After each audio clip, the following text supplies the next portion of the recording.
Yeah.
Should be there.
So if everyone would like to find a seat, take your places, and I'll just run through a couple of housekeeping things. So if everyone would like to just pop their cell phones to silent for the service. Should you need the bathroom, now because it's daylight hours, Lovelands regular rules don't apply today. So men and ladies are welcome to use the toilet down at the end of the corridor, and I believe there's one next door also. Make yourself comfortable, and we'll be getting underway in about 5 minutes' time.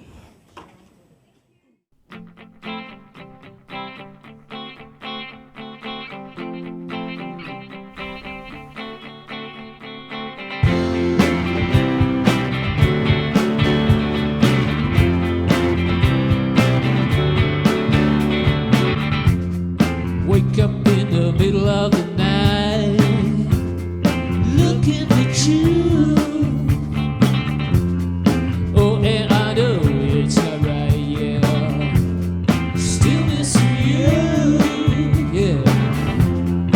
Oh, you were such a bright light, yeah. What could I do? Now I'm in the shadow, shadow, shadow. Don't have a clue, so I call out your name. I call out, but it's all in vain. I call out your name. I call out, but it's all in vain. 2, 3, 4. I call, call, call, call, call.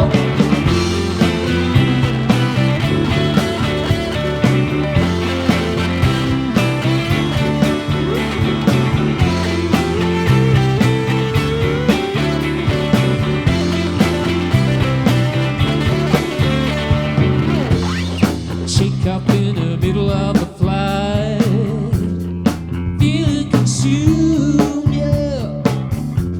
Yeah, oh, and I know it's not right, yeah. Still missing you, yeah. The candle burns so bright at night, yeah. What could I do? Now I'm in shadow, shadow, shadow, shadow. Don't have a clue, so I call out your name. I call out, but it's all in vain. I call out your name. I call out, but it's all in vain. 2, 3, 4. I call, call, call, call, call, yeah.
All right, well, as Steve was first on the stage today, we're going to get underway on time.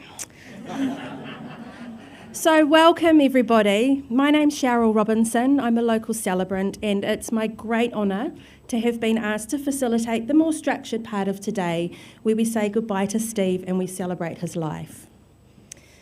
To everyone here today, both in person and at home on the live stream, welcome in. On behalf of Debbie, Barry and Lucy, Jeff and Zella, Steve's relatives, his close friends and his Lovelands family, I want to thank you all for being here. This is a really important thing for you as Steve's friends and families to do. You've each created space in your busy lives to take the time to be together and remember Steve, to celebrate the man he was, the life he lived, the beautiful love he gave, and to help each other begin to come to terms with the shock of his passing. For some of you here today, this will be your first time coming to Lovelands, and you might be wondering about the significance of this particular space. Well, this is a very, very special place to Steve. It's more than a music venue. It's a haven, a hidden gem for those in the know, a place where musicians can come together and hone their craft and share their skill and experience with each other, and a place for music enthusiasts to come together and enjoy what those musicians have put together for them. The artist Jackson Pollock once said that friendship is love set to music. And I think that that quote sums Lovelands up pretty well. You can see here, on the same night, on this stage, bands at all different stages of development. The night could kick off with a brand spanking newly formed band cutting their teeth, getting their first taste of playing to a crowd. And then the next band could be absolute seasoned stalwarts of the scene and everything else in between. And it all blends together into a beautiful mixture of friendship, love, and music. Three of the key elements that Steve was. So he knew that there was only one place he could be for his last gig, and that was right here. Stage left, house right, on the Loveland stage. And if there's one thing I've learned about Lovelanders over the years, it's that they love introducing people to this place. So know that he'll be really pleased that you're here spending time in this place that means so, so much to him. And to that end, after the service is finished, you're all invited to stay on here, share some memories and support each other. And if you really want the full Lovelands experience, then tonight you can come and enjoy some live music. Gentlemen Bastards will be taking the stage at 8 p.m.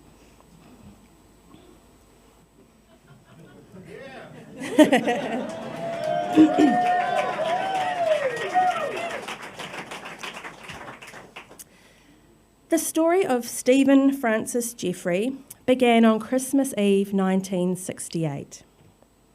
Steve was the youngest child of Alan and Judy Jeffery, and his arrival into this world was quite the event.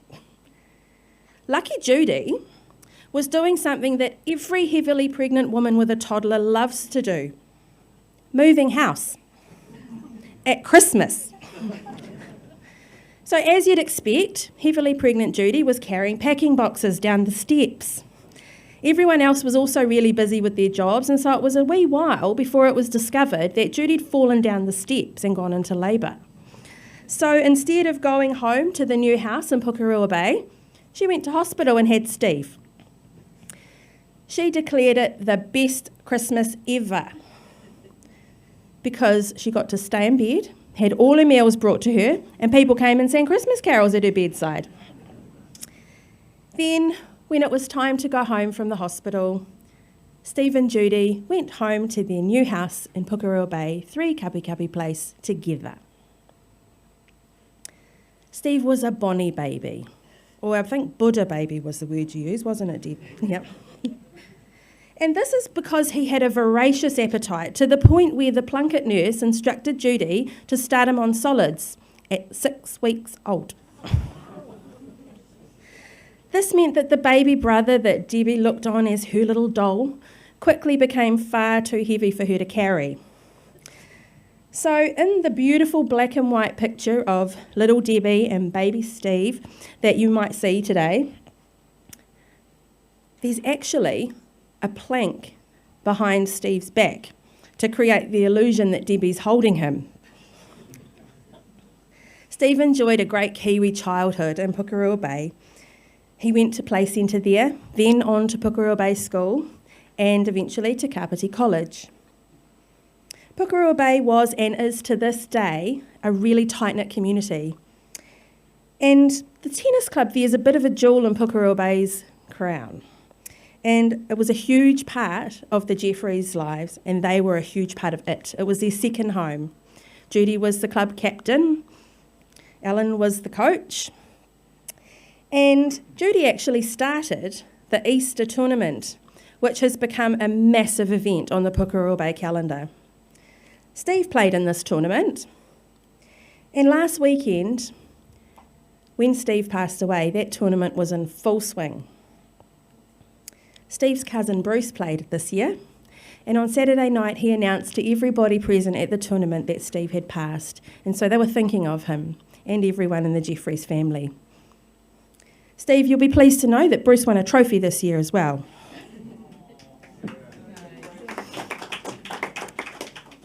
During his school years, Steve made many friends, but he became thick as thieves with his really good mates, Matt, Darryn, Pete and Ants, who are all going to share some memories with us today. Tennis was just one of many sports that Steve excelled in. You see, he's a thoroughbred from really good sporting stock.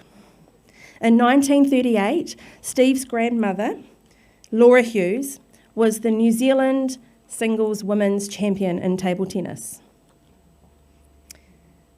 while his father Alan and his grandfather Ernie both represented New Zealand in soccer. When you team this with his determination and very competitive spirit, it's not surprising that Steve had natural talent for any sport that he tried, whether it was tennis, soccer, softball, skiing, or golf, or anything really, I'm told. Another contributing factor to Steve's sporting prowess was his determination and his fearlessness. That's an especially important quality, I think, if you've decided to throw yourself off a mountain with planks on your feet and sticks in your hand. Jeff spoke with me about this particular quality of fearlessness that he observed in Steve from a very young age. Steve loved to go out fishing with his Uncle Jeff, and he recalls one time at Panmure Boat Club, getting ready for a trip out to Great Barrier, Steve, at the age of 7 or 8, dressed in Jeff's overalls, which were far too big for him, dropped a bucket into the water. But he didn't tell anyone what had happened. The first they knew of it was when they heard a splash and they turned around to see an overall-clad Steve swimming off to get this bucket. He was dragged out, bucket and all, because he was determined not to lose that bucket. As is often the case with life's really interesting and engaging characters, Steve's work history is a rich tapestry of the things that he enjoyed and was good at, and some maybe not quite so good at. He was lucky enough to land the coveted role of paper boy in Pukerua Bay. Now, this was a job that all of the kids in the bay wanted, because there really wasn't any other jobs in the bay. But the disappointed youngsters who missed out needn't have worried, because Steve decided he didn't really like being a paper boy, and instead he decided he would go off and work at a mushroom farm. And I'm told that he was very good at working at that mushroom farm. Soon after this was a real career highlight, though.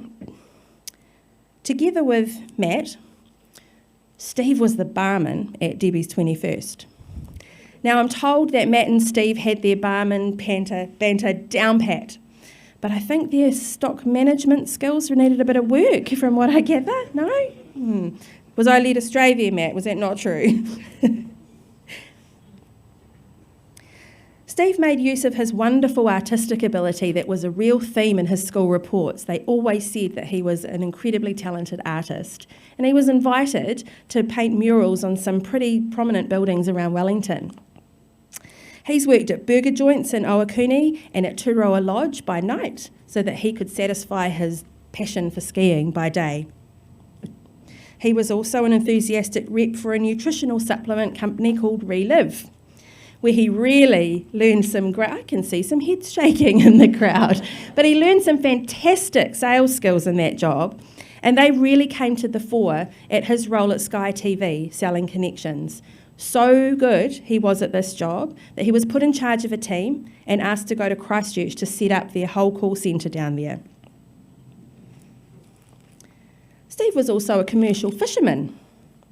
Having gone to stay with Jeff, Marilyn, Michael and Carl at Whangaruru in the Bay of Islands, he worked alongside Steve Flood and Jamie on the boat catching the fish, and then Jeff would sell it.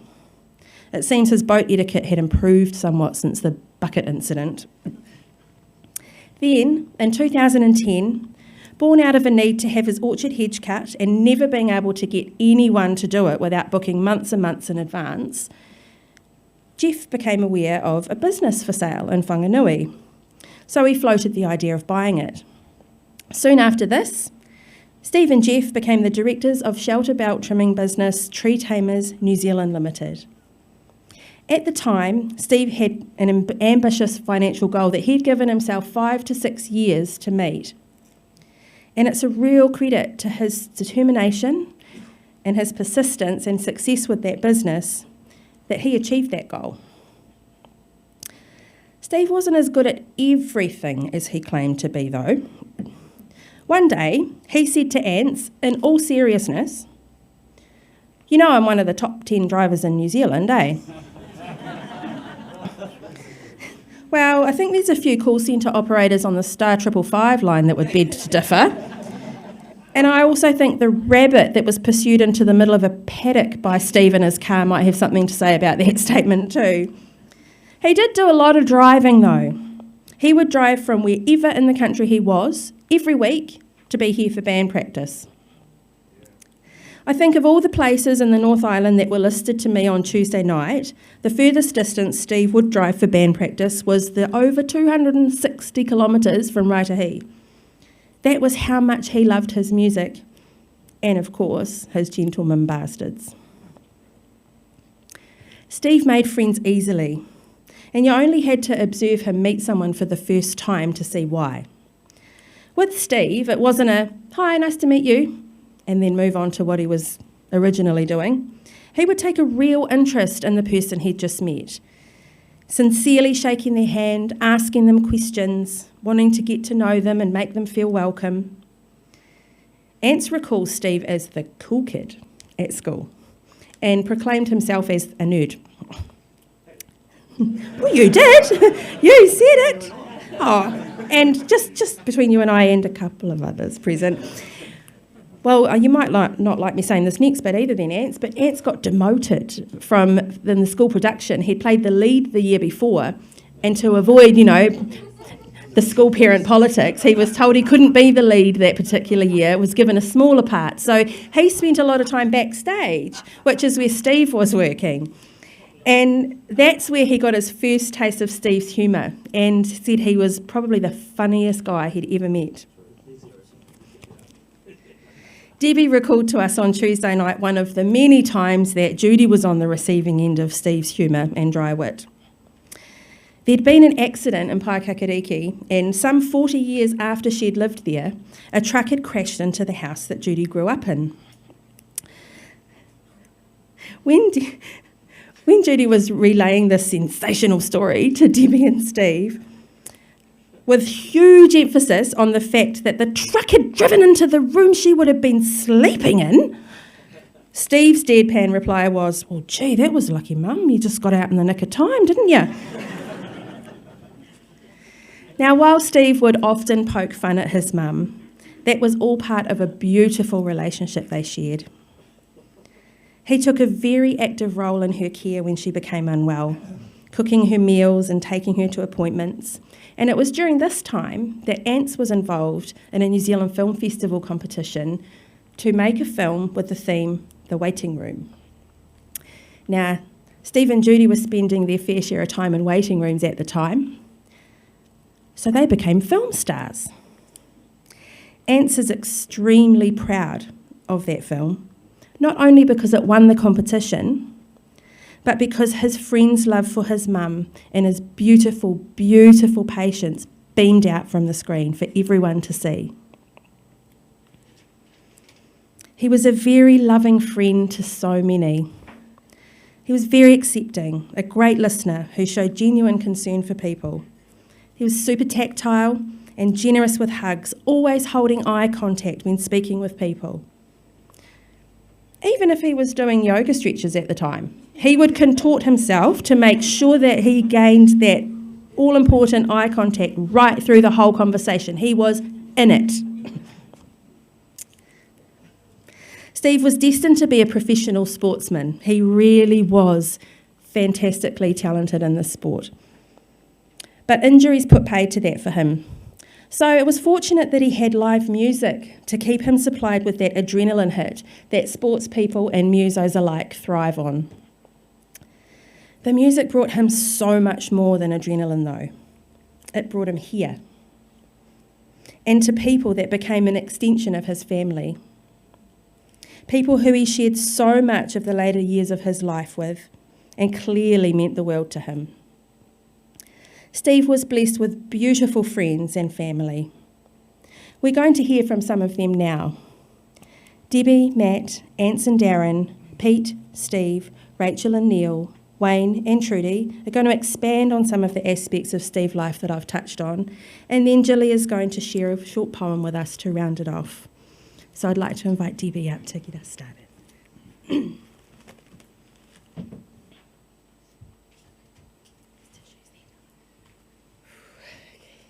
Hi, everyone. Breathing, Steve, stretching. I got this. I was 4 when Steve came along, a ready-made big sister. I remember feeling only excited at the thought of having a baby in the house to help look after. That said, I was pretty well established by then, so I was also relieved that I got to pick the best bedroom in our new house before he did. I suspect with Steve here, he would say that nothing much changed over the years, big sister to the end. Dad was often away playing soccer in those early years, and so it was just Mum and me and Steve a lot of the time. Apparently I was a big help. I'd fetch and carry for Mum and hold him and play with him and just generally help look after him. He was loved by all of us. Both grandparents, Doug and Laura, and Ernie and Eileen thought he was the bee's knees. He and Dad shared many things, including a love and talent for sport, determination, and single-minded focus. He and Mum shared an especially close bond, together with a love of a good time with great mates, the right way to do things, according to them, and an eye to, shall we say, thriftiness. Even at the special golf day we had at Eaglesham just a week or so ago, Steve was hilariously reluctant to offer up his expensive golf balls for just a knock-around, or perhaps not trusting those playing not to lose them in the water. I've thought a lot about our lives and relationship over the last few weeks. With 4 years age difference, in a lot of ways we live separate lives a lot of the time, even as kids, once he stopped being my pseudo-baby doll. At primary school, I was far too grown up to be hanging around with my little brother, and he'd only just turned 15 when I left home, and I hadn't been around much the 2 years prior. And as adults, we took different paths, coming home together mainly for family celebrations, holidays and causes. Although, looking at the many photos Mum took, there was always an ease, shared value and humour that came shining through. We never had to reconnect. There was just always a connection there. Likewise for Baz. Steve was 14 when we met, just a kid. He's seen him grow up, change and evolve, and over the years, a connection that also required no effort. It was just there. So when I reflect on those first couple of years from when he was born and the bond and love that we have always had for each other, no matter the time spent together or the miles between us, feeling protective of my little brother is a thing that's deeply embedded in my very being. It wasn't all plain sailing though. When he was about 3 and I was 7, I got home from school one day to find that he'd given one of my favourite dolls a pretty rough Sid Vicious type haircut. Perhaps we should have known something then. But with characteristic Steve, caring and equally not fully grasping the reality of the situation, he hugged me and said, "Don't worry, baby, it will grow back again." It took a while to forgive him that one, and he was still calling me baby when he was in hospital. Which brings me to the last few weeks. What a tragic, heartbreaking, beautiful few weeks. I got this.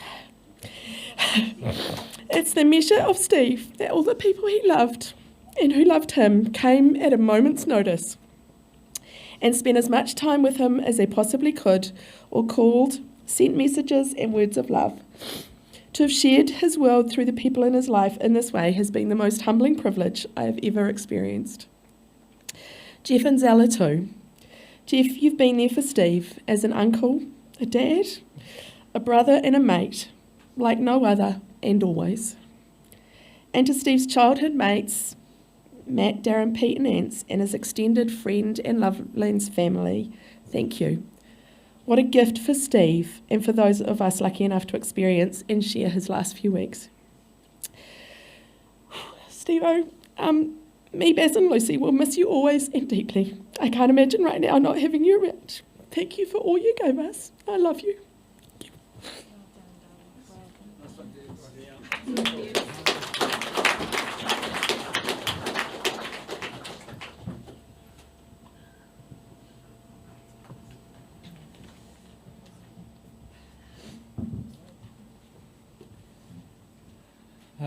Farewell from Mitch in the South Island, and Roland, Jason, Kev, Mark, Marty, Rich, Gabriella. I've known Steve since we were 6.5. I grew up spending so much of my life at 3 Cabby Place and the Pukera Bay Tennis Club, playing cricket in Steve's backyard. We used to play at the beach, ride bikes, have a lot of fun exploring around Pukera Bay. Had a great year in uni in 1987, not that good academically. Went to Australia with him to make our millions by picking fruit at 19. Went to the US to ski with him at 20.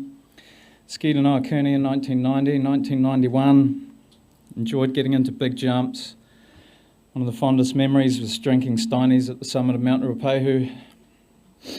Over the next few decades, we stayed very close, always having special times together. Ultimately, he bought his plot of land that he wanted to get and built the golf course that he dreamed of building on it. He was a very good golfer, close to scratch, with 3 hole-in-ones. Steve had many fine qualities. He became a great songwriter and musician with an awesome band. He had a huge heart, gave a lot of love. He was the last guy standing. He did a lot of living. He didn't wear a watch because he didn't want to be a slave to time, rather to live on his own schedule. He always had time for you. And speaking of time, Steve really valued punctuality in other people, but wasn't very good at it himself. He'd probably be spending time saying goodbye to someone else. Claudia and I used to take turns in a revolving door, saying goodbye to him sometimes when he had to leave to see how long we could keep him before he actually left. I owe you that one, buddy. He didn't rush his friendships. He was always there to help his friends. Like in 1987, when we were at Massey University and needed a young and impressionable individual to come up to Parminter to start our hostel cafeteria food fight. Steve sat in the middle of the cafeteria in dark blue overalls and sunnies for 45 minutes with an overflowing plate, waiting for the cafe to fill before standing on his chair and yelling, "Food fight!" which set it all off. After getting collared amongst the wreckage, he was interrogated and asked his name. Thinking fast, Steve replied with the cunning alias of Bill Williams. "William Williams?" they asked. "That's one, you got it." Steve was also a great driver. Years ago, Steve's parents used to have this Austin Princess on CNG. We used to call it the F40 after the Ferrari. It was a serious land crab. Once some Porsche passed him going up the Puckery Bay Hill, so Steve took it personally and looked for every chance to pass back, going up the rest of the hill and then through the entrance of Puckery Bay, but couldn't find a gap. So Steve bypassed the Tehana road entrance into Puckery Bay to stick with his target, crept around the right-hand bend with a short stretch of open road. He floored it, and the Austin Princess on CNG responded. And after what seemed like minutes of us willing the Princess on, we passed the Porsche. Steve took the Wairaka Road entrance into Puckery Bay as the victor. Not so long ago, we were pissing our pants on the phone, laughing about how that guy still probably wakes up in the middle of the night with a cold sweat, nightmares of the Austin Princess on CNG passing down Puckery Bay.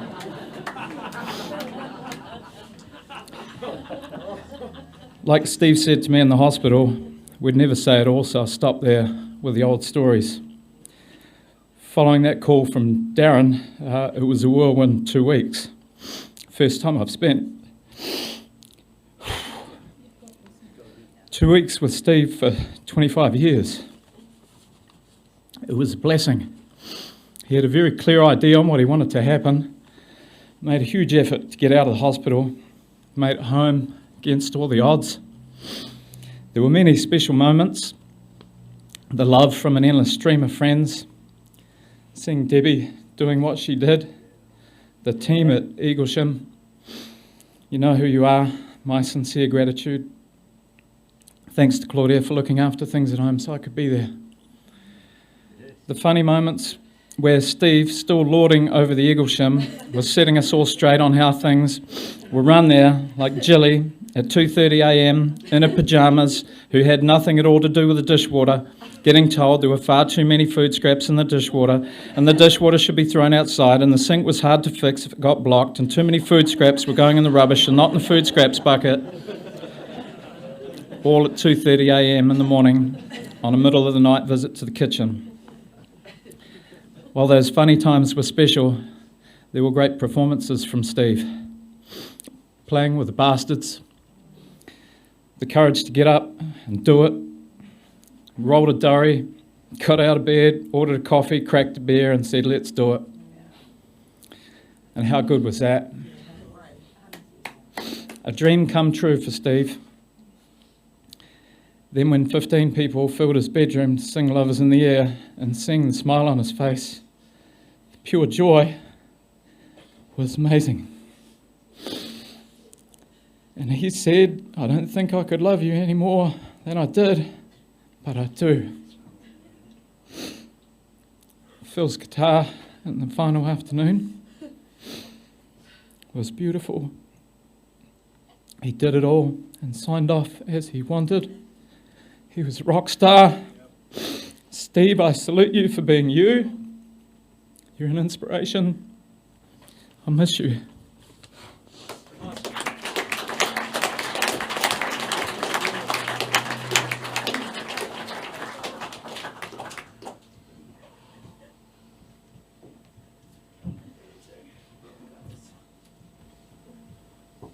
Well, that's going to be hard to follow. It certainly is. Nice one, Matt. Cheers, Matt. Cheers, Debbie. Where do we start? Where do we start?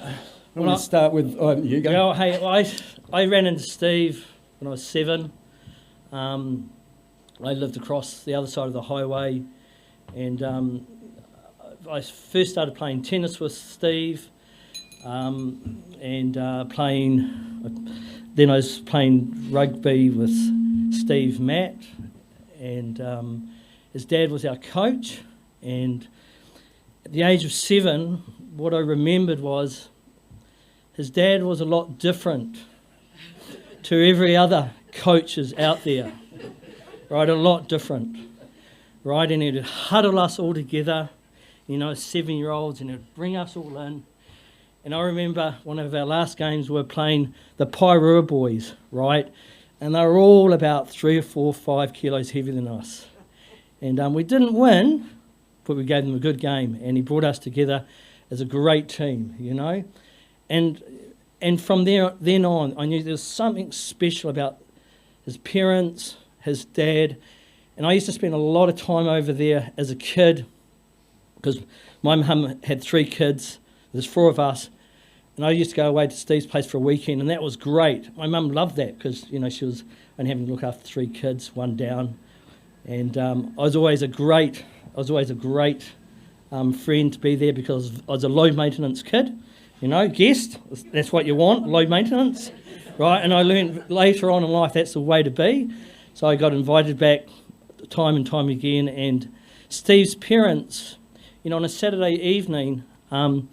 Most parents at 7 o'clock in the evening, they're going to be wanting to sit down and watch a TV or watch a movie, but they took us down to the table tennis club. We set up the table tennis table and we played table tennis. So we did that for years, and then I left to go up to Auckland, and when I was in Auckland, obviously the best sport I was good at was table tennis. I was miles ahead better than anybody else. So because of Steve and his parents, I actually got the opportunity to play for Auckland, and I never actually played Steve in any competitions, but we all played the same sort of guys, So I didn't see Steve again until about 13, but before then I think you turned up, didn't you? Yeah, well, I arrived at Pukekohe Bay in Standard 4 and Darryn had gone, so I like to think of myself as the new hot replacement.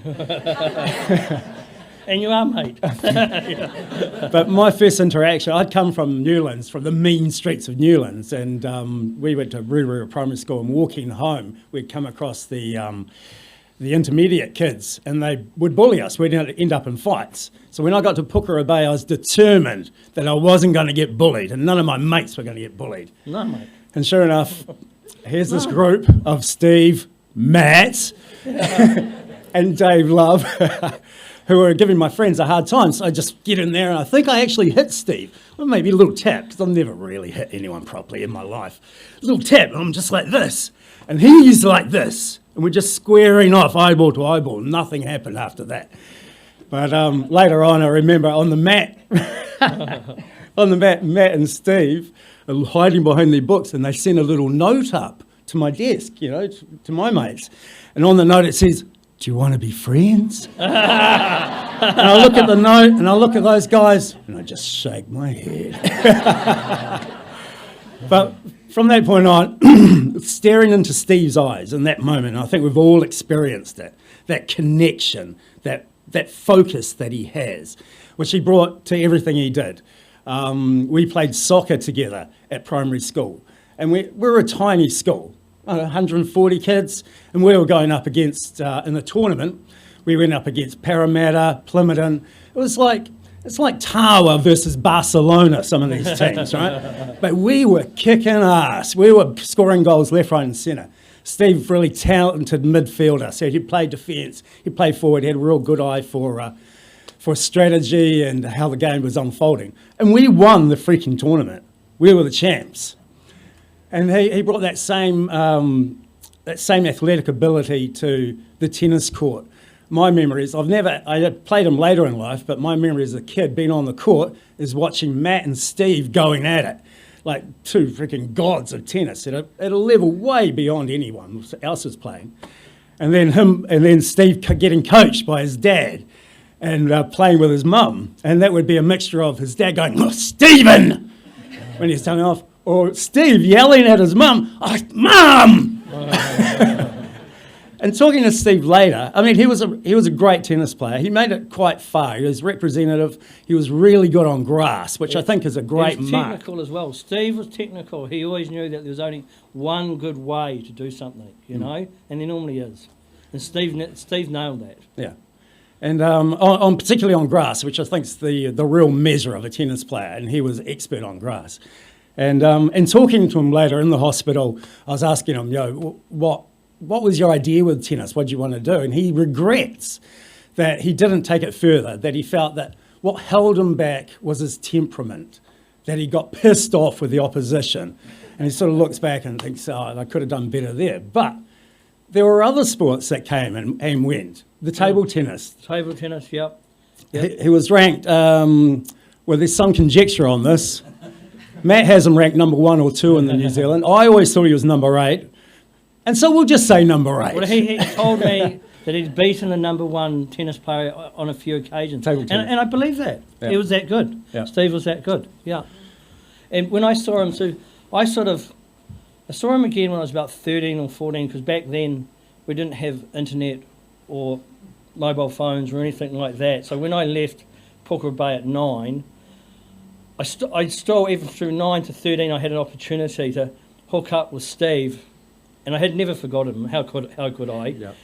Caught up with Steve for a weekend, and we played table tennis. I think by then you might have even had the pool table up, so there's a whole different dynamic going on there, right?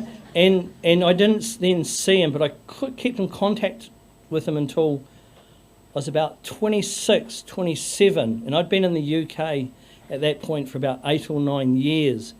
And I remember coming back from Wellington, and I was thinking, I wonder if they're still there. Anyway, I drive up State Highway 1, turn left and right into Kapi Place, went up to number 3 and walked up, and I could see these 2 pictures on the wall. There's a picture of Steve in his blue jumper with 3 jet plane fighters on it, and a picture of Debbie. They're right next to each other. Debbie's slightly elevated, right? And I just thought, nothing's changed.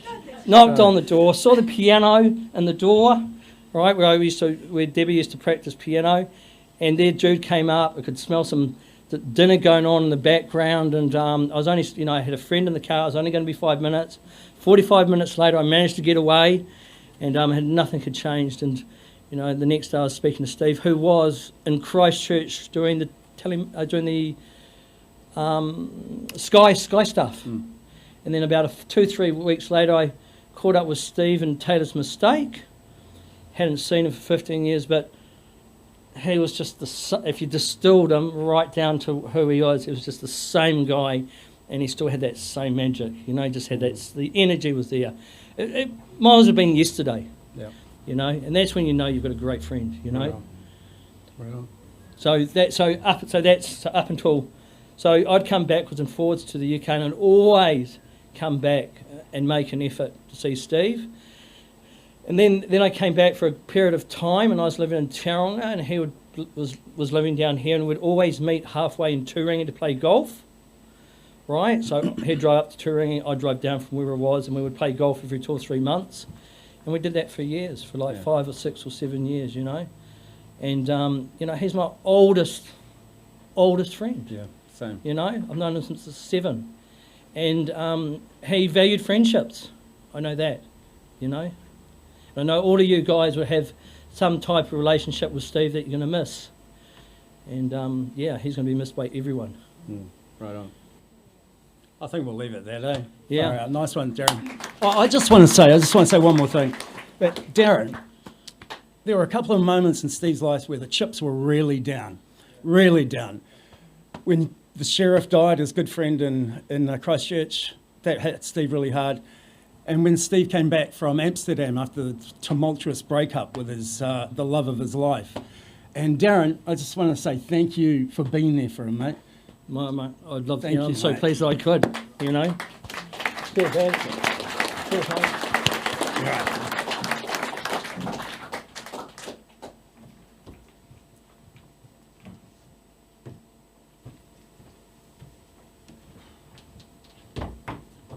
Hi everyone, I'm I'm Peter Francis, For those of you that don't know me, a very old school friend as well. He's definitely my oldest friend as well. That a lot of you won't really know me is probably testament to the far-reaching network of people that Steve knew and loved. It was a little over 40 years ago that Steve's and my paths crossed for the first time when we were placed in the same form class in the first year at Kapiti College. He was a fresh-faced, clean-cut 13-year-old who was clearly very bright and talented. He wasn't afraid to put his hand up in class and voice his opinion or demonstrate his knowledge, and I was compelled by his confidence. I just really enjoyed being around him, and I became a really good friend of his through shared interests and senses of humour. We joked and teased and dared and did all the sort of stuff that adolescent teenage boys do and are amused by. And as stupid as it might have appeared to our parents and bigger sisters, we shaped our futures by defining the lines we shouldn't cross and those that needed to be pushed out. We bounced ideas off each other, we assessed the risk, and then we threw caution to the wind and learned lessons the hard way. I loved growing up with you, my friend, and I thank you from the bottom of my heart for everything that you've given me. You shaped my life without realising it, and I'm sad that you're not going to be around to see how the rest of it pans out. I'm glad that my children got to spend time with you, and I'll always be holding you up as a shining example of integrity. And if they can grow up and learn to listen and care as half as much as what you did, then they'll be well on track to have a fulfilling life. Although our paths took very different tracks and we lived pretty separate lives for the last 20 years with only fleeting catch-ups, I know that we both knew that this was always just part of growing up, and that despite being apart, nothing ever really changes. Whenever we did get together, there was a familiarity of being with a trusted old friend, where a filter wasn't required and we always knew we had each other's backs. I'll always treasure the time I got to spend with him, and I'm pretty sure I'm speaking for everyone in the room when I say that. I'm not going to talk about how talented he was, both academically or as a sportsman. I think we all realise he was pretty special guy. But hands down for me, the greatest and most unique thing about Steve in my eyes was the time that he gave everybody. Whether you held up a road sign or you're a corporate CEO, he was your best friend within half an hour. And that was thanks to his ability to deep dive into everything that people said. He gave you his complete attention and was able to relate in a fashion that had the lucky individual captivated by this fascinating individual who had a unique skill of putting himself into your shoes. If you didn't get it, he just asked questions. If he didn't like it, he'd call you out and steadfastly point out the errors of your ways. Whatever the outcome, it was a conversation that you wouldn't forget with a person who genuinely wanted to know what you were all about. Steve loved nothing more than being around people and having fun. To see the love that surrounded him in the last 2 weeks was truly special. And we all know that his inevitable passing was as close to what he could have wished for as possible. To watch the band play at his place 2 weeks ago was remarkable and something I'll be watching in awe for years to come. My partner Alison couldn't be here today, she couldn't make it down, but she painted a beautiful picture of him, a couple of memories that she's got that I'll share with you. And the first kind of relates to him being the last man standing. It was at Matt and Claudia's wedding in Thailand, and I was going fishing in the morning. I needed to get onto a water taxi, so I walked down to the beach. Both Alison and I walked down to the beach, and the place was dead quiet, but there was Steve, still clothed, standing up, looking for someone to party with. Just the dregs of a bottle of vodka left. I asked him if he wanted to come fishing with me, but he said he didn't think he'd be able to stand up for too much longer. And the other was the awesome sight of him doing yoga on our deck in his undies with a durry hanging out of his mouth. Getting all his stretches in before he could face the day. There's only one Steve Jeffery. It's a privilege to grow old, and a lot of us don't get the choice or a chance. Make the most of the time that you've got, Steve would say. Be the best that you can be, and keep the memory of Steve close. I'll always be carrying him with me for the rest of my time, sitting on my shoulder and reminding me to stop being such a pussy. Goodbye, old friend. Words can't describe the hole that you've left in my heart. Shine on, you crazy diamond.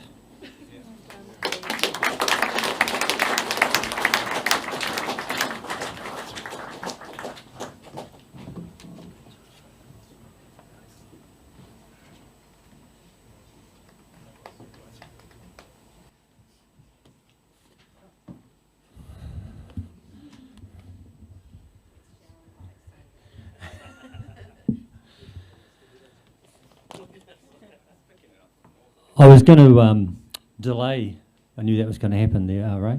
I was going to delay coming to the stage with things like just rolling a smoke. Hang on, I need to plug in. Can someone get me a beer? The Gentleman Bastards groupies will get that Steve was well known for doing things in his own time. I think we even started playing a gig once while he was still plugging in his guitar. I met Steve through the Hurst connection around the mid-80s, visited him in various places around the country, over the years, like his flat in Auckland, just before he burnt it down. Then there was the skiing. I was a part-time skier, so some skiing and mostly drinking was top of mind. I remember Steve and Matt had to work, but that didn't seem to restrict their drinking or skiing hours. But this is where I learnt about Steve's sophisticated side. While we were here in Wellington, having great battles about the supremacy of flavours between DB or Lion, Steve had moved on to Steinlager. He had developed an unflappable faith and loyalty and brand and flavour of this terrible headache-causing brew.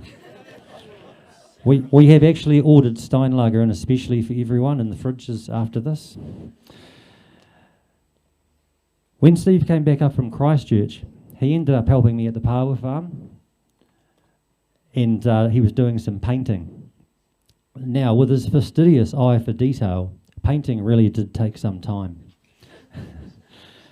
So when he was painting Jude's rental place in Ranui, we saw quite a bit of him. About that time, we had Club Japonica running, which was a smaller version of where we are here today. He got his mate, the sheriff, up to help with the painting, and when Steve and the sheriff came round to jam at Club Japonica, this was the first time I learned a song could be made up and only had 2 chords. Jams became more frequent with more and more people. Of course, they got louder and louder. Although the neighbours kept telling me they didn't mind, someone kept calling noise control. Around this time, a group formed with some other names along the way and started jamming at Jude's in Pukerua Bay. They even shared a few sessions at the Old School Road studio with some other friends of ours. Steve read or saw a book called The Gentleman Bastards, and from there the name was cemented. When we moved from Club Japonica to here, about 12 years ago, that's when the GBs really took shape and pretty much formed. Steve, Tommy, Phil and myself. We had quite a number of drummers over the years. I'm not sure who exactly was the first one officially. I knew that would happen. It could have been Trudy, it could have been Ants, it could have even been Paul, who's watching online. Who was the original bass player?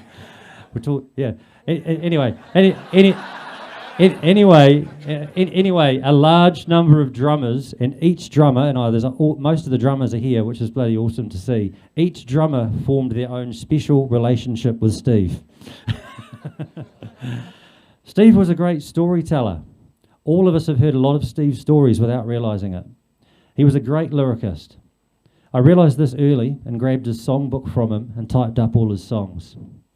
He had stories in every song. He talks about his trip to Amsterdam and Damn Amsterdam. His song, My Mum Said, with lines like listening to sport and draining cans and gaining knowledge from his old man. Could I Be Wrong? And Road Cowboy, about his drives to practice along the White Line. And of course, the sheriff, Wondering Where You Are. Steve's dedication to coming to practice nearly every week from all over the lower North Island shows his loyalty I mentioned earlier, and it was a good social and creative outlet.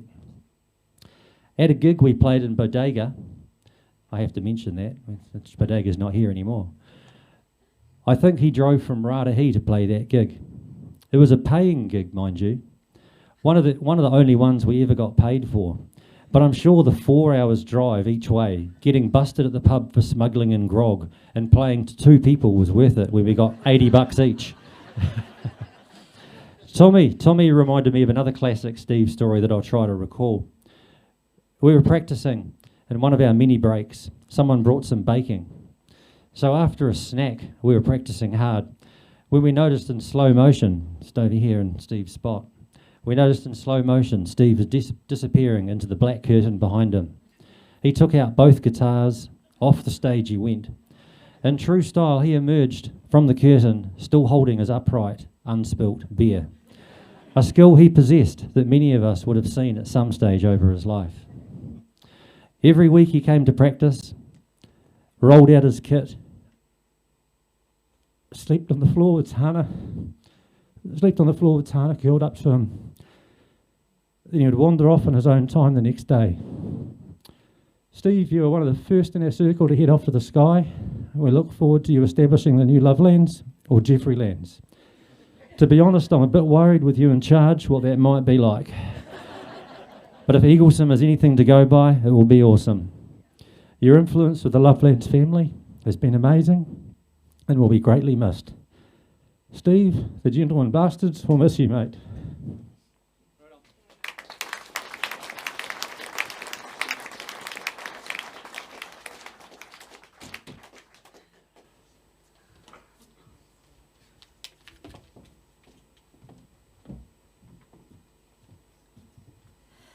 So, I have to put it down a wee bit.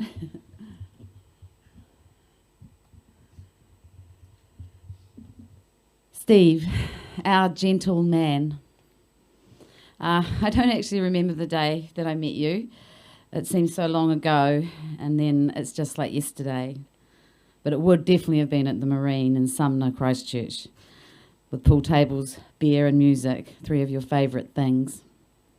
What I didn't know that day was how big a part of my life you would end up being. And looking around at this room, so filled with love for you, I know I'm not alone. Steve, you were there for me when we lost Phil, that's the sheriff. You lost your best mate and your job at the same time. And you put all that pain aside and you helped me for years and years. I couldn't have done it without you.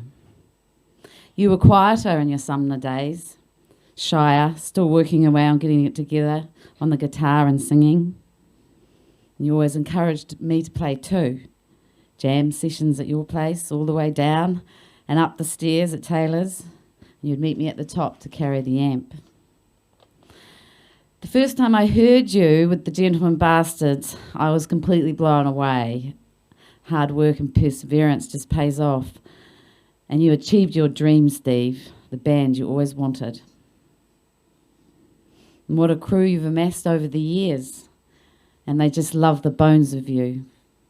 You are an artist, a musician, and the best friend that anyone could ever want. And for me, you are also Steve the matchmaker. Because of you, I met my darling Neil. And then you moved across the river from us, in Wanganui of all places. Who would have ever thought? All those years ago. Steve, you raged against the dying of the light. Thank you for letting us be there to hold you until the end. Thank you for being our friend and for being the guy that just felt like being home. I love you and I'll miss you forever.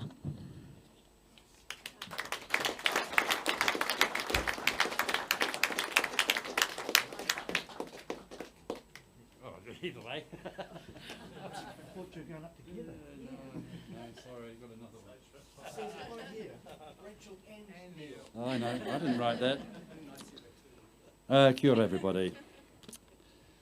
I thought I'd wing it today, but I've winged everything with Steve, so I thought actually maybe I should write something down. There are many people here today that can speak to other aspects of Steve's life better than I. One of the best things about the last couple of weeks has been hearing and sharing stories from different times and parts of Steve's life. One aspect, though, that I can speak to with some authority is Steve, the tree tamer. My association with Steve and many of you began through Wayne and parties at Korokoro that morphed into Lovelands. Steve and I were in each other's orbits occasionally, and I recognised him as the craziest guy at the party, whichever party it was. The story of our friendship, though, starts outside this hallowed venue, having a random ciggy and a chat on the ramp. You come from Wanganui, don't you? I just bought a business there today. Oh, cool. Where are you going to stay? I inquired. Yeah, I haven't quite sorted that out yet, he drawled. You can stay at my place until you get sorted, if you like, I suggested off the cuff. And just like that, we had thrown our lots in together. And so the next day, Steve and his cousin Jamie came to stay at my house and stayed for 6 months plus, during which time we became firm friends. When a vacancy arose with Jamie returning to the seafaring life and with me being on the bones of my arse, I put my hand up and offered to have a go. Despite on paper maybe not looking like the ideal agricultural machine operator, Steve decided to take me on and put faith in me to be able to step up to the job. Cutting shelterbelts is incredibly dangerous, dirty and difficult, and the toughest thing I've ever learned to do. Steve trained me with his typical thoroughness and patience. He had the skills and focus of a craftsman, and I aspired to be as good as he was, and I wanted to do good for him and his business. Even at my best, I would defer the tricky stuff to the master and his considerable skill. More than once, I marvelled watching him climb 40 foot up a 6-inch wide hydraulic boom with a handsaw to freeze stuck blades in the treetops, with a durry in his mouth.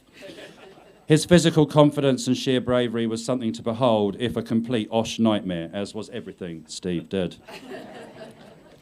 I spent 4 years working and part living the lonely life on the road with Steve, in motels, rural pub rooms, campsites, and fly-infested shearers' quarters in bustling metropolises like Halcombe and Raetihi. Although he was accompanied by his ever-faithful companion Tana, it was a lonely life.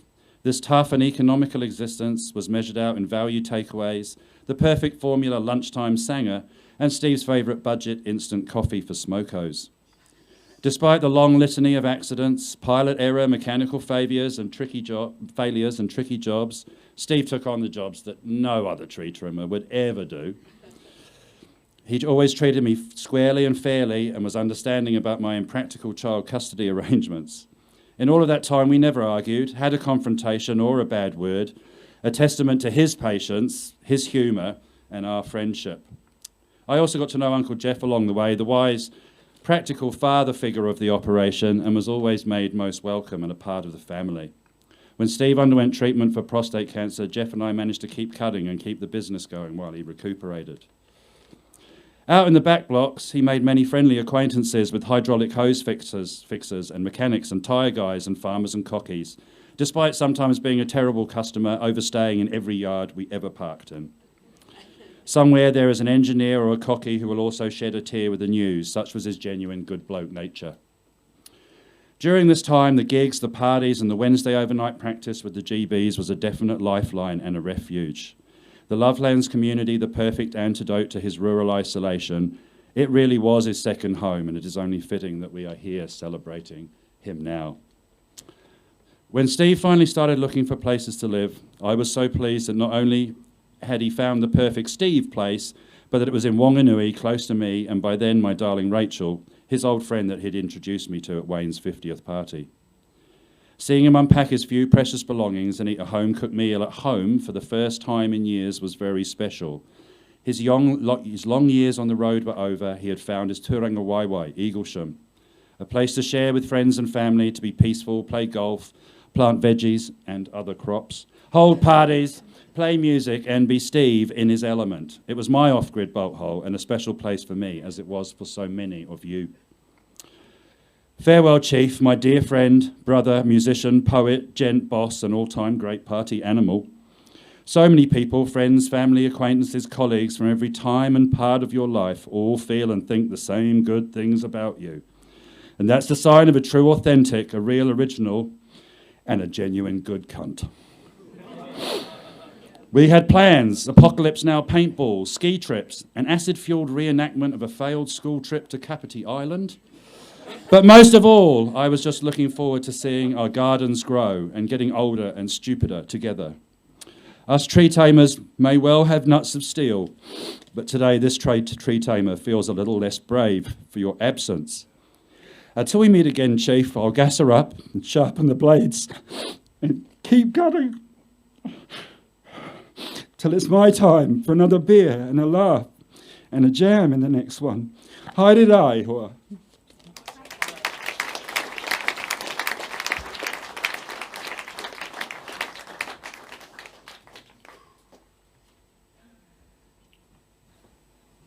I'm the Wayne. I only read that I was actually speaking in the rundown last night, so it's just very brief from me. And I'm a relatively new friend of Steve's. I moved to Wellington in 2005. I was neighbours with Ants, and it was Ants that introduced me to the Japonica crowd, and man, I was so happy to join in with that crew, and it's just been blessed ever since. Japonica soon became Lovelands. One of my first getting to know Steve was working for him, helping to paint Jude's house. And I quickly learned that we're better mates than working colleagues. Something you didn't elaborate on, Neil. One of my driving stories was travelling with him on the open road, and it only took me about 10 minutes to literally yell at him, "Slow the fuck down, back the fuck off, I'm the son of a driving instructor." And he looked at the fear in my eyes and slowed down, at which point he said, "But I'm the best driver in the world." Yeah. I loved it in the last few weeks, Steve. Actually, when I said goodbye to you, that you called me an older brother. It was so special. Stevie, you turned up in my dreams last night. Thank you. You've been a very generous friend. We've had so much fun. I'm really going to miss you, mate. We're all going to miss you.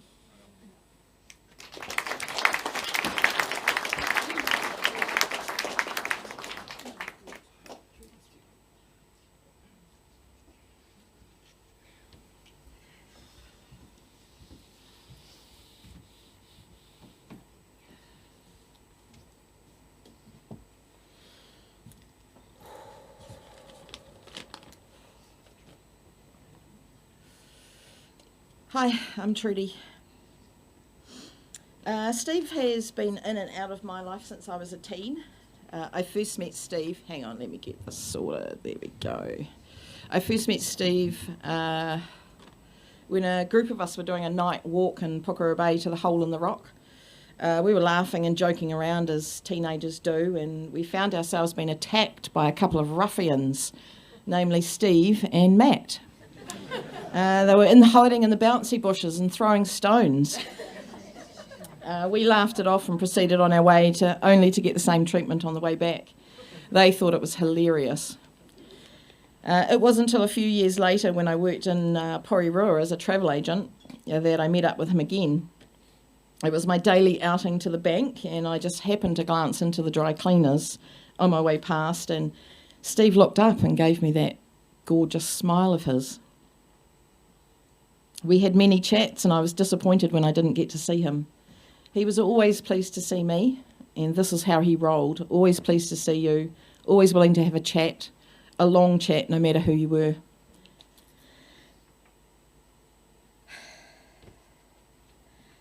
It was more years than I care to say when we met up again, and this time he brought Ants along.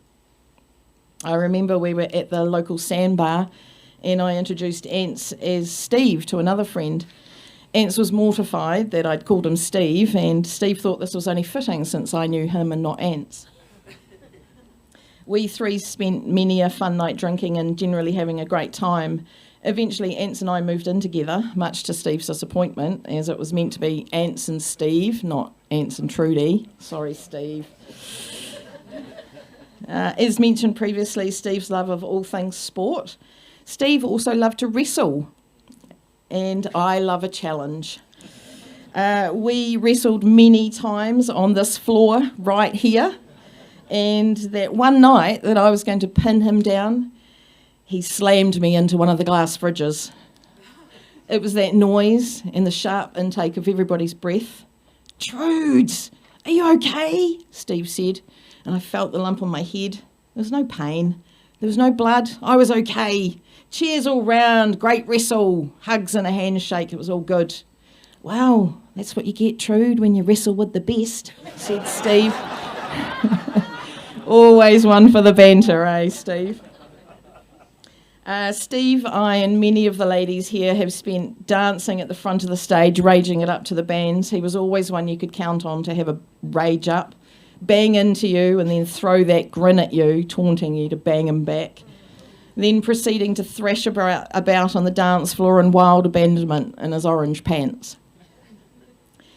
Steve loved the ladies. He was always generous with his compliments.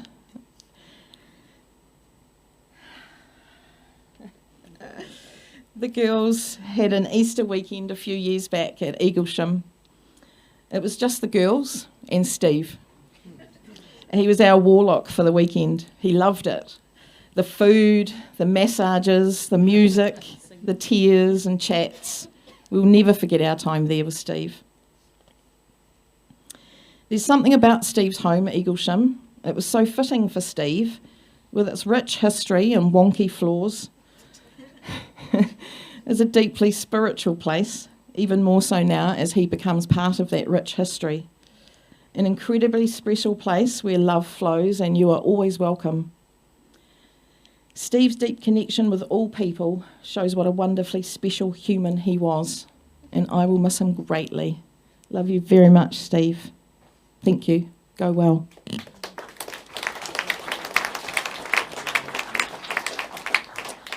Kia ora everyone, I'm Gilly. This is just a little poem. So, if I should go before the rest of you, break not a flower, nor inscribe a stone, nor when I'm gone, speak in a Sunday voice, but be the usual selves that I have known. Weep if you must, parting is hell, but life goes on, so sing as well. Love you, my beautiful friend. Fly high with a song in your voice. Thank you.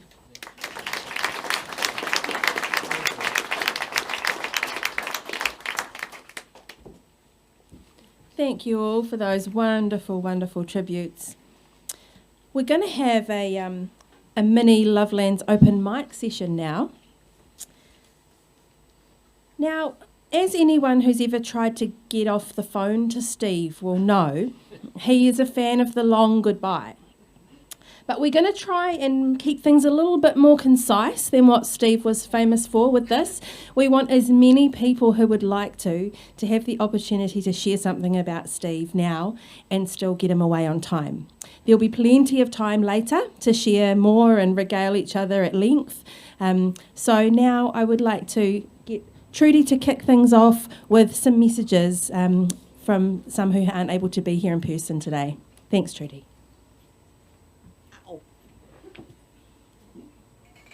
Okay, this is a message from his mate Katie. She's overseas. Steve was always tremendous fun, often unexpected turns, but Steve was always calm and steady presence. He had a genuine kindness and care that bubbled away quietly, but felt ever present. Non-judgmental and without ego, Steve had a generous ability to appreciate the best in people in every situation. He created the life he wanted to live, surrounded by the people he wanted to be with, and that is as much as any of us can hope to achieve. We all got lucky having him in our lives. Next.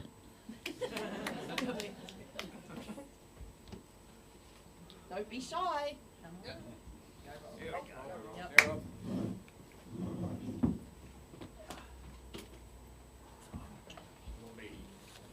Hello, I'm Rob. Wrote a few notes last night. I might muck it up a little bit, but that's okay. But I was just, there's no real flow to it, but I was going to say that Thursday at Eaglesham, the G-Bags gig, I witnessed the most rock and roll thing, more rock and roll than Angus Young doing guitar solo, spinning round, more rock and roll than Ozzy Osbourne biting the head off a bat, more rock and roll than Jimi Hendrix playing his guitar with his teeth. It was this guy here sitting in front of the band, morphine pump in his pocket. That was the pinnacle of rock and rollers, man. Stevie J, the Golden Kiwi, I'm going to say the cliche, they broke the mould when they made him. His tikana was love. His wairua shone like gold. And when he turned up, it was like the sun rising. When the sun rises and you don't have a clue, think to yourself, what would Stevie J do? We look to the sun as a new day has begun. You take in every shift, for Stevie says, it's a gift. With no judgment, no prejudice, for life is precious. We'll live our lives with no prejudice. Love and hugs we will carry on. This is Stevie J's poem. Your car won't start and the wind won't blow. Stevie J says, on with the show.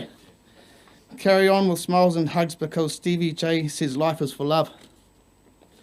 Sometimes we go too fast, too slow. Ask the question, would Stevie J know?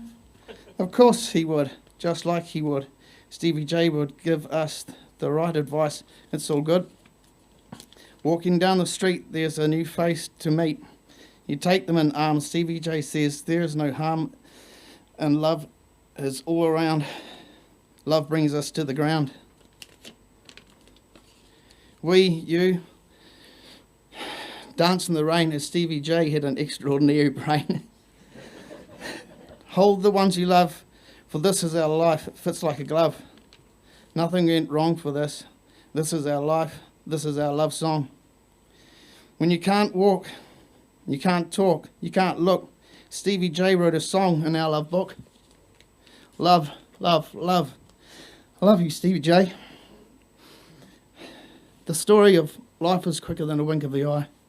The story of love is hello and goodbye till we meet again. But in the meantime, just keep being your beautiful selves.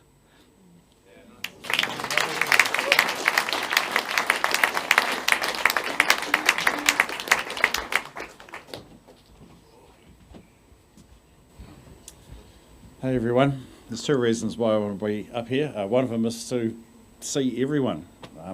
Wow. Yeah, we're all lucky to know you, and you're lucky to know all of us too.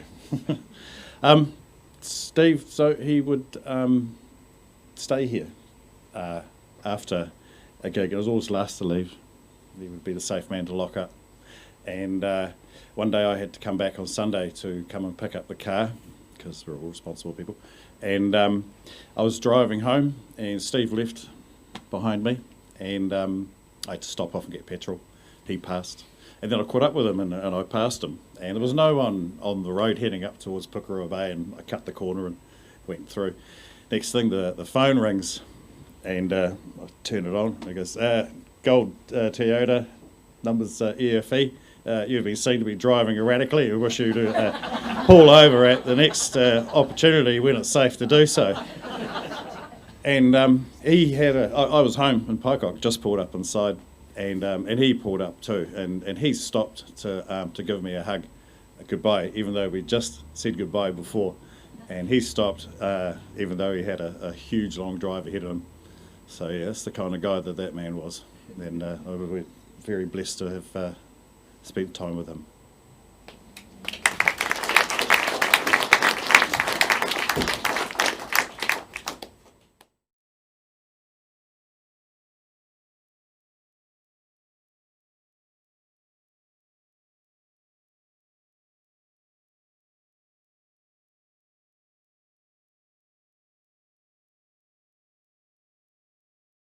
Hello. Hi, I'm Corey. I was one of the 2,347 drummers to have graced the Gentleman Bastard stage. Stevie J, he would have no problem stopping in the middle of a song to tell a drummer that they were playing it wrong. And I would always say, yeah, but I don't even know the song, Steve. I'm just filling in at practice. So how do you want it to go? And he'd go, blah, blah, blah, blah, blah. And I go, okay, sweet, there's no problems. I'd just carry on playing the way I thought it should go, and it would go fine. It was awesome. And I was lucky enough to know Steve, and every time you met him, every time you saw him, there was huge hugs, huge smiles, huge laughs. And there's a chalkboard downstage here, and there's 3 words on it that always remind me of Steve. It says, live, laugh, and love. And Steve Jeffery always did those three things, and I'll be forever grateful for knowing you as a person, a human, and playing with you and the rest of the Gentlemen Bastards. Thank you, Steve, and may Jimi Hendrix have a new rhythm guitarist to play along with. Set up Lovelands for us up there, as Stevie already said. Thank you. And for those who aren't aware, we've got a crew next door as well with a microphone. So when you hear a voice and don't see someone standing up here, try not to be alarmed. Lisa, I believe you were on your way up.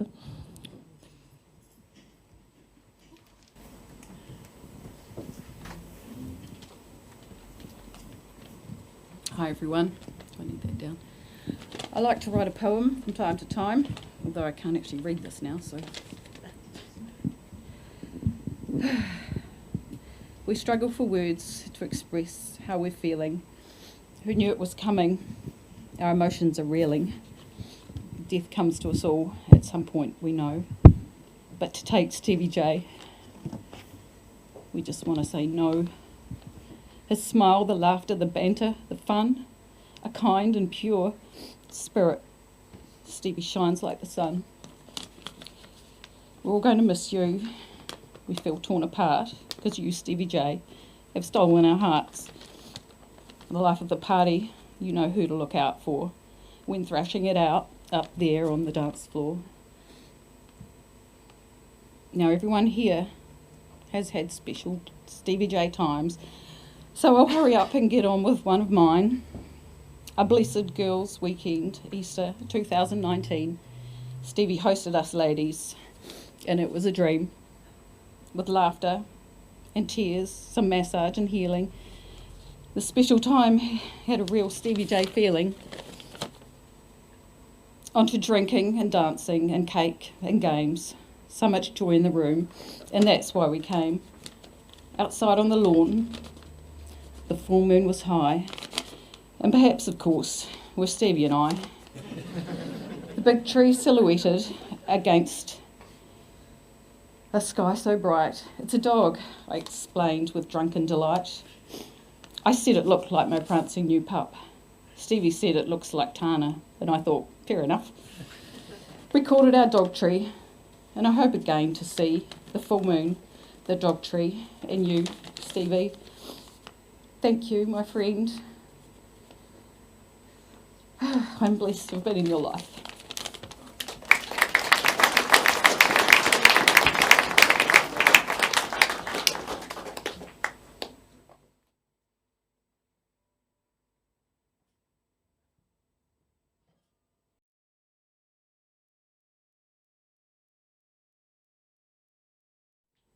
Do we have anyone else who'd like to share?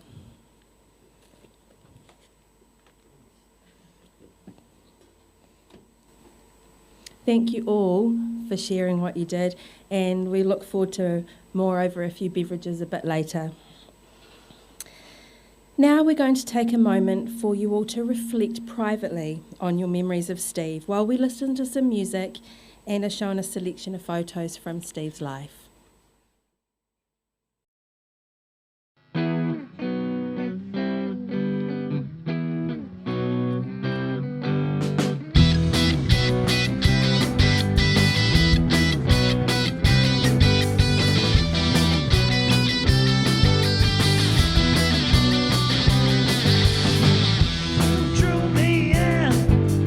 Long loving land, and go and home.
In true Stevie J fashion, in a very brave act of love, he carried the weight of his illness on his own for some time, to spare his loved ones the heaviness of what was happening. The list of people who've experienced that kind of love from Steve is long. He loved his friends and family fiercely, and they returned that love back to him in spades. This was never more evident than in the final weeks of Steve's life, when his people flocked to him and enveloped him in love and light. For Steve to be able to look around him and see all his people gathered at his beloved Eaglesham, it would have meant so much. That golf tournament he was able to commentate, the laughter, the tears, and of course, the most powerful encore there ever was from the Gentleman Bastards. You can all be so proud of that precious gift you gave to Steve. And in return, his gift to you is the memories of that special time to soothe your hearts in those moments where you're feeling his absence most keenly. We've now come to the time where we begin to say goodbye to Steve. You may not feel ready to do this, and that's natural because it's hard. But Steve's taught you what to do. You centre yourself. You stretch. You breathe through it, and you love each other. In a moment, we're going to stand together and sing a song that's very, very special. The song is Love is in the Air. A group of Steve's special people sang this to him at his bedside, and we'll now sing it to him again to demonstrate the love that we surround Steve with and his love that will continue to move within and around all of you. Everyone's joining in, Missy, don't worry, everyone's joining in. When the song is finished, would you please remain standing? And if I could ask those of you seated in the centre to make an aisle for Steve to be carried out for the final leg of his journey to the next realm, help will arrive for the chairs. Let's all stand.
Beautiful, everybody. All right, we'll get those chairs moved out of the way in a nice big...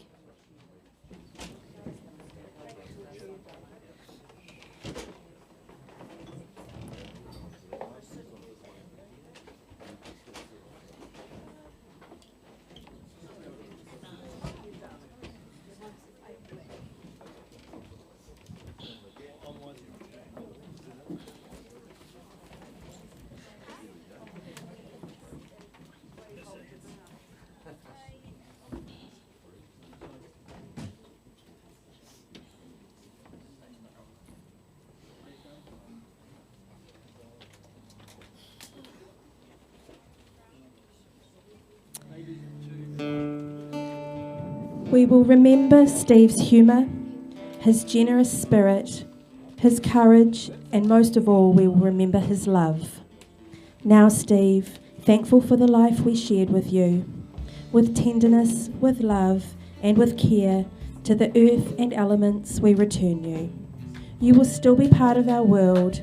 You will always be part of our lives, in sadness for your death, but in great appreciation for your life, we say farewell. Rest now, Steve, in the love of your family and friends.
That one's called My Mum Said.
politics, real estate.